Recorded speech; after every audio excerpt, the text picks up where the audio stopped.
আজকে রমজানের প্রথম দিন এবং প্রথম ইফতার। আমার কাছে মনে হয় প্রতিটি মুসলিম ভাই বোনদের কাছে সবচেয়ে প্রিয় মাস এই রমজান মাস। সারাদিন পরিবারের সবাই রোজা রেখে ইফতারিতে একসঙ্গে হয়ে নানান রকমের মজার মজার খাবার খাওয়া, সত্যি এই বিষয়টি খুবই আনন্দের। রমজান মাস আসলেই নিজের ছোট্টবেলার দিনগুলো খুব মনে পড়ে যায়। নানি দাদু সবাই আসতো, সবাই মিলে একসঙ্গে ইফতার করতাম। আমরা 3 ভাই বোন মারামারি করে ইফতারের পাপড় চিপস এগুলো ভাগাভাগি করে খেতাম। এখন দাদা নানি নানা কেউই বেঁচে নেই। আর আপনারাও তাদের জন্য দোয়া করবেন, মহান আল্লাহ যেন তাদেরকে জান্নাতের সর্বোচ্চ মাকাম দান করেন। আর আমাদের 3 ভাই বোনের ছোটবেলার স্মৃতিময় দুষ্টামিগুলো এখন শুধুমাত্র অতীতের চিত্রেই বন্দী। আজ রমজান মাসের প্রথম দিনের প্রথম রোজা এবং প্রথম ইফতারটি আমি আমার বাবা মা এবং আমার মিষ্টি সন্তানের সঙ্গে করতে পেরেছি। আলহামদুলিল্লাহ, আমি মনে করি এটা আমার কাছে বিশাল সৌভাগ্যের ব্যাপার।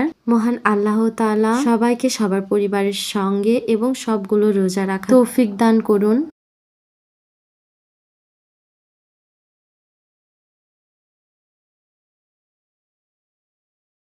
আমার মহান আল্লাহ তাআলা সবাইকে আমার মহান আল্লাহ তাআলা সবাইকে প্রতি আমার মহান আল্লাহ তাআলা সবাইকে সবগুলো রোজা রাখার তৌফিক দান করুক।